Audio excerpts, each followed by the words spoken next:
South Africa awoke to political thunder after what was meant to be a routine closed-door leadership meeting allegedly turned into the most explosive confrontation in ANC history, a heated exchange between President Cyril Ramaphosa and Deputy President Paul Mashatile, captured on what insiders claim was a live hot microphone.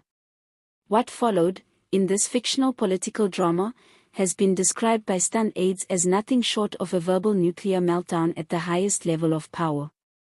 According to the dramatized account, the room fell silent as Ramaphosa's voice cut through the tension with 3 words that froze everyone in place.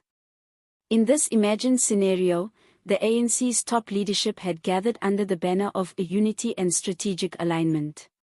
Cameras were switched off. Journalists were kept far away. Phones were supposed to be confiscated. But one microphone stayed on. What unfolded next, in this fictional version, would change the party forever. Sources in the dramatized story claim Mashatile opened with a calm but pointed critique of how the country was being run.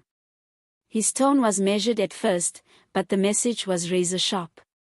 He reportedly questioned economic stagnation, rising internal factionalism, the growing public perception that the presidency had become isolated from the party.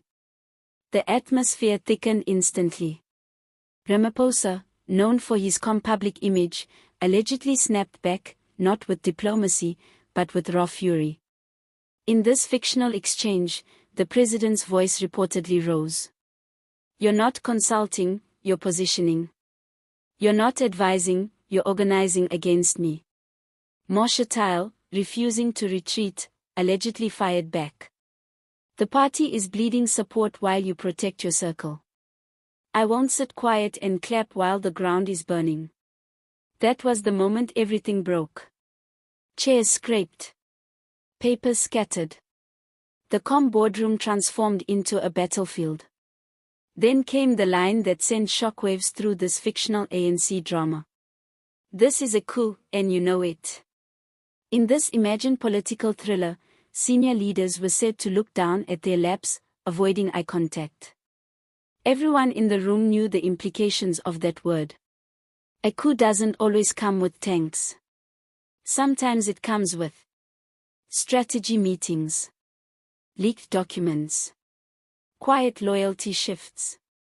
In this fictional storyline, Ramaphosa allegedly accused Mashatile of quietly securing loyalty across provinces, restructuring power from within while maintaining public loyalty. You confuse accountability with rebellion. The movement is suffocating under fear of your office. In this fictional scenario, neither man knew that a technical feed remained active. What they believed was sealed inside that room was, unknowingly, being captured. Within hours, in this imaginative political universe, whispers began spreading through parliamentary corridors, Luthuli House offices, private WhatsApp groups of senior officials. By midnight, the story had grown into legend. Not because it was confirmed, but because everyone believed it could be true. In this dramatized aftermath, Ramaphosa reportedly tightened security around the presidency. Mashatile allegedly cancelled multiple public appearances. Key ANC figures began issuing carefully worded unity statements. Provincial power brokers suddenly became unavailable to the media. The party's official line remained calm. But behind closed doors, the knives were out. This fictional confrontation highlights a dangerous political truth. When a ruling party has 2 powerful figures with competing visions, the struggle doesn't always explode in public. Strategic delays, sudden investigations, reshuffled committees, silent suspensions, and carefully planted scandals. In this imagined world, the Ramaphosa-Mashatile clash wasn't just personal. It was about who controls the future of the ANC. In this fictional retelling, technicians allegedly realized the mic error too late. A fragment of the feed was cut, but not before a few insiders heard enough to know that something historic had detonated. To this day, in this imaginative version of events, no recording has ever surfaced. Only one sentence remains burned into ANC myth.